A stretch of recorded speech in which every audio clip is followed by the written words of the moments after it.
কুল হবে ঝাঁকে ঝাঁকে, প্রতিটি ডালের ফাঁকে ফাঁকে। আমি তোমাদেরকে দেখিয়েছিলাম কাশ্মীরি আপেলি কুল কি পরিমাণ আমার গাছে হয়েছিল, তোমরা নিশ্চয়ই দেখেছিলে। এখন বর্তমানে এই ফেব্রুয়ারি থেকে মার্চের মধ্যে কি এমন করলে আবার গাছ ভর্তি খুব ভালো ফুল হবে আর গাছ ভর্তি কুল হবে। ফেব্রুয়ারি মাসের 15 তারিখের পর থেকে মার্চ মাস পর্যন্ত আমরা এই গাছের প্রুনিং করতে পারি। এই গাছটায় এখন একটা হার্ড প্রুনিং দরকার। হার্ড প্রুনিংটা করলে আগামী দিনে এর থেকে নতুন নতুন শাখা গজাবে এবং যত নতুন শাখা গজাবে প্রতিটি শাখাতে ব্যাপক পরিমাণে ফুল আসবে এবং সেই ফুলগুলোকে আমরা ফলেতে রূপান্তরিত করব। কিভাবে? কিছু পদ্ধতির মাধ্যমে। এই সময় গাছটাকে একটা কাটিং করতে হয় এবং তার সাথে সাথে রিপোর্ট করতে হয়। এবার মনে করো যাদের 6 ইঞ্চি 8 ইঞ্চি বা 10 ইঞ্চি পটে রয়েছে তাদেরকে তো রিপোর্ট অবশ্যই করতে হবে। খুব সাধারণভাবে যেরকম রিপোর্ট করে বড় জায়গায়, এরকম আমার মতন বড় জায়গায় দিয়ে দেবে বা হাফ ড্রামে দিয়ে দেবে, তাহলেই হবে, কোনো অসুবিধা নেই। কিন্তু যাদের এরকম বড় হাফ ড্রামে রয়েছে বা এরকম বড় গামলায় রয়েছে তারা কি করবে, তাদের কি করতে হবে সেটাও আমি বলে দিই। তবে সবার আগে আমাদের করতে হবে কি, এই গাছটাকে কাটতে হবে। কিভাবে কাটবো, কি পদ্ধতিতে কাটবো ভালো করে একটু দেখে নাও। এই সময়টা মানে বসন্তকালে আমরা যদি এর হার্ড একটা প্রুনিং করে দিই এবং রিপোর্ট করে দিই তাহলে কিন্তু এই গাছটার মধ্যে দুর্দান্ত ফলন হবে। দেখো এখানে যে ডালটা দেখতে পাচ্ছ তোমরা, এই ডালটা বুঝতে পারছো কাস্টল হয়ে গেছে, এটা কিন্তু খুব শক্ত হয়ে গেছে।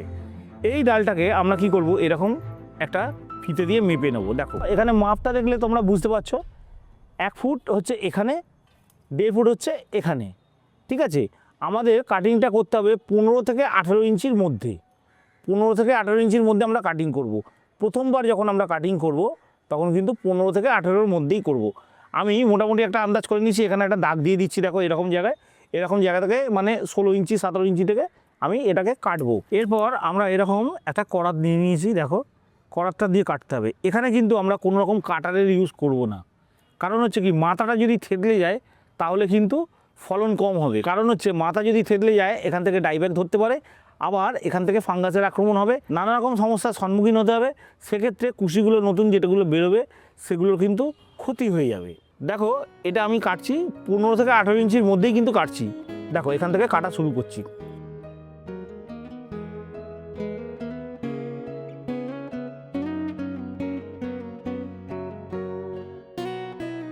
কাটা অংশটা বাকিটা তোমরা দেখতে পেলে কিরমভাবে ফেলে দিয়েছি সাইডে, ঠিক এইভাবে দূরে রাখতে হবে যেহেতু অল্প কাঁটা আছে। এবার এই অংশটাতে আমরা কি করব, একটা প্রলেপ লাগাবো। কিসের প্রলেপ লাগাবো? আমরা এখানে একটা ফাঙ্গিসাইডের প্রলেপ লাগাবো, মানে ছত্রাকনাশকের প্রলেপ লাগাবো। কি ছত্রাকনাশক ব্যবহার করব? তোমার হাতের কাছে যে ছত্রাকনাশক আছে সেটাই তুমি ব্যবহার করো। যে কোনো ফাঙ্গিসাইড ইউজ করা যায়, কোনো অসুবিধা নেই, এর মধ্যে কোনো আলাদা কিচ্ছু নেই। যদি তোমার কাছে ছত্রাকনাশক না থাকে তাহলে তুমি হলুদের গুঁড়ো দিয়েও কিন্তু ভালো করে প্রলেপ করে দিতে পারো, বা দালচিনির গুঁড়ো দিয়েও প্রলেপ করে দিতে পারো। এখানে আমি ফাঙ্গিসাইড নিয়ে নিয়েছি। দেখো দেখতে পাচ্ছ তোমরা, ফাঙ্গিসাইড নিয়ে নিয়েছি। ফাঙ্গিসাইডটাকে খুব ভালো করে কিন্তু এখানে লাগাতে হবে আমাদের। দেখো প্রথম হচ্ছে ওপর দিকটা তো অবশ্যই খুব ভালো করে লাগাতে হবে, ওপর দিকটা মানে সমান অংশটা।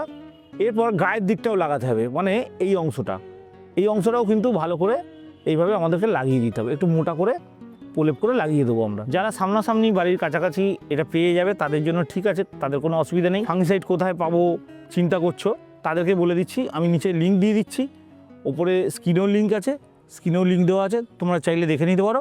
ওখান থেকে তোমরা ব্যবস্থা করে নিতে পারো, কিনে নিতে পারো, তাতে তোমাদের সুবিধা হবে। এরপর যাদের ধরো হাফ ড্রামে রয়েছে বা এরকম জায়গায় রয়েছে তারা কি করবে, কি সাইড দিয়ে এরকম একটা চক্র খাল করবে। আমি সন্ধে হয়ে আসছে, আমি আর দেখাতে পারছি না তোমাদেরকে, তোমাদেরকে বলে দিচ্ছি, আমি কালকে করে নেবো। সাইড দিয়ে এরমভাবে চক্র খাল করবে, একটা এরমভাবে মাটিগুলো তুলে তুলে একটা চক্র খাল করবে, অন্তত 4 থেকে 5 ইঞ্চি ডিপ করবে। ডিপ করে এই যে মাটিগুলো আছে এই মাটিগুলোকে আমাদের তুলে নিতে হবে। এইভাবে আস্তে আস্তে সব মাটি আমরা তুলে নেবো। ভালো করে চক্রখালটা যখন সব দিক থেকে 4 থেকে 5 ইঞ্চি গর্ত হয়ে যাবে সেই জায়গাটায় আমরা একটা নতুন মাটি নেব। চক্রখাল করার পর যতটা মাটি বেরোলো ঠিক সমপরিমাণ মাটি আমরা নেবো, অন্য মাটি মানে নতুন মাটি নেব।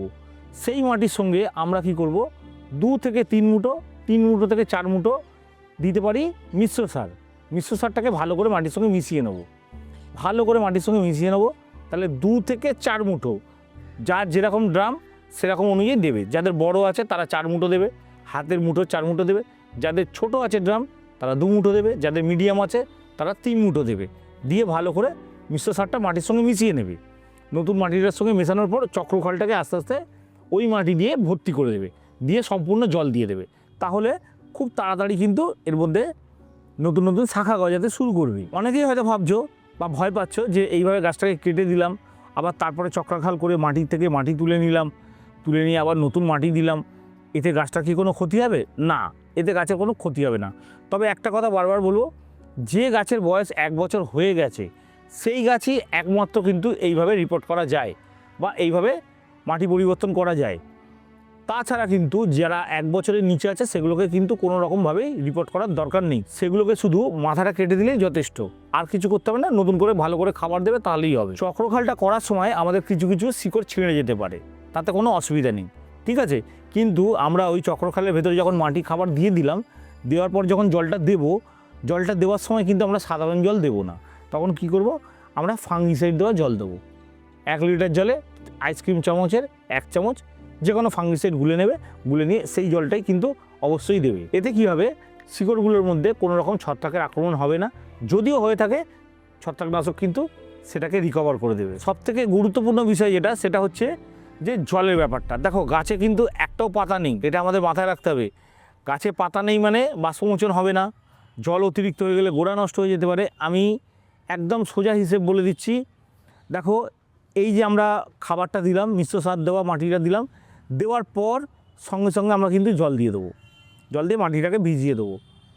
15 দিনের মধ্যে এর মধ্যে থেকে নতুন নতুন কুশি বেরোতে শুরু করবে। 15 থেকে 20 দিনের মধ্যে নতুন নতুন শাখা হয়ে যাবে, সেটা তো আমরা বুঝলাম। কিন্তু ততদিন আমরা জলটা কীভাবে দেবো? ততদিন আমরা কি করব, ওই জলটাই রেখে দেবো যতক্ষণ না উপরে মাটিটা শুকোচ্ছে। উপরের মাটি যখন দেখবো শুকিয়েছে, তারপর আমরা দ্বিতীয়বার আবার জল দেবো। তার আগে কিন্তু কখনোই আমরা জল দেবো না। এবার হচ্ছে কোথায় রাখবো, এটা আমরা কাটিং করার পর আমরা সানলাইটে রাখতে পারি, কোনো অসুবিধা নেই। এই ফেব্রুয়ারি মাস থেকে মার্চ মাসের মধ্যে যদি করি তাহলে কোনো অসুবিধা নেই। তবে মার্চ মাসে যখন বেরোবে পাতা, তখনও কিন্তু তুমি সূর্যের আলোয় রাখতে পারো, তাতেও কিন্তু কোনো অসুবিধা হবে না। এবার খাবারের ব্যাপারটা বলে দিই। এই যে খাবারটা দিলাম, খাবার দেওয়ার প্রত্যেক মাসে কিন্তু আমরা 2 থেকে 3 মুঠো মিশ্র সার অবশ্যই কিন্তু এই এত বড় পটের জন্য ব্যবহার করতে পারি। ছোটো পট হলে একটু কমিয়ে দেবে, বড় পট হলে আমরা একটু বাড়িয়ে দিতে পারি। হয়ে গেল। খাবারের ব্যাপারটা প্রত্যেক মাসে আমরা এই খাবারই দেবো। এই খাবার দিলে কিন্তু গাছটার খুব ভালো গ্রোথ হবে এবং গাছটার মধ্যে খুব তাড়াতাড়ি কিন্তু শাখায় ভর্তি হয়ে যাবে। এরপর হচ্ছে সবথেকে বেশি গুরুত্বপূর্ণ বিষয় যেটা, সেটা হচ্ছে এই সময়, মানে যখনই নতুন নতুন পাতা গজাতে শুরু করবে, তখনই কিন্তু এই গাছটার মধ্যে পোকার আক্রমণ হবে। একদম তুমি ধরে রেখে দাও, শিওর, নিশ্চিত একদম এই গাছের মধ্যে পোকার আক্রমণ হবে।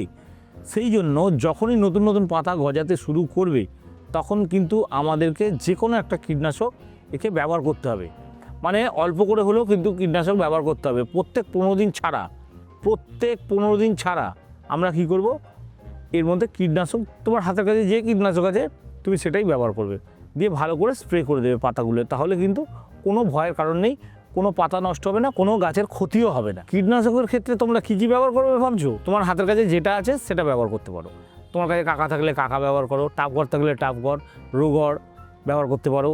যদি তোমার কাছে হামলা থাকে হামলা ব্যবহার করতে পারো, প্রোফেনোফক্স থাকলে সেটাও ব্যবহার করতে পারো, ইমিডাক্লোপিড থাকলে সেটাও ব্যবহার করতে পারো। তোমার হাতের কাছে তুমি যেটা পাবে সেটাই ব্যবহার করো, কোনো অসুবিধা নেই। এই সময়টা অন্তত কীটনাশকটা অবশ্যই তোমাকে দিতে হবে, নাহলে কিন্তু পোকাতে যদি পাতাটা খেয়ে নেয়, ঠিক নতুন পাতাগুলো যদি খেয়ে নেয়, তাহলে কিন্তু গাছটার গ্রোথটা কমে যাবে। সর্বোপরি আবারও বলি তোমাদেরকে, মা যদি সুস্থ থাকে সন্তান তার সুস্থ থাকবে, সেই জন্য অবশ্যই গাছকে ভালো রাখতে হবে। গাছ যদি সুস্থ থাকে তাহলে কিন্তু ফল দুর্দান্ত হবে। আশা করি কাশ্মীরি অ্যাপেলি কুল গাছের প্রুনিং থেকে রিপোর্ট পর্যন্ত সমস্ত সমস্যার সমাধান তোমাদের হয়ে গেছে। যদি তোমাদের এছাড়াও কোনো প্রশ্ন থেকে থাকে, তোমরা আমাকে কমেন্ট বক্সে জানাতে পারো, অথবা আমার হোয়াটসঅ্যাপ নম্বর রয়েছে, হোয়াটসঅ্যাপ নম্বরেও জানাতে পারো, আমি তোমাদেরকে উত্তর দিয়ে দেবো। আর বন্ধুরা, যদি আমার ভিডিওটা ভালো লেগে থাকে তাহলে একটা লাইক করে দিও, বন্ধুদের সাথে শেয়ার করো। আর তুমি যদি আমার চ্যানেলে নতুন হয়ে থাকো তাহলে অবশ্যই চ্যানেলটা সাবস্ক্রাইব করে রেখো। দেখা হচ্ছে পরবর্তী আরও একটা ইন্টারেস্টিং ভিডিওর সাথে। নমস্কার।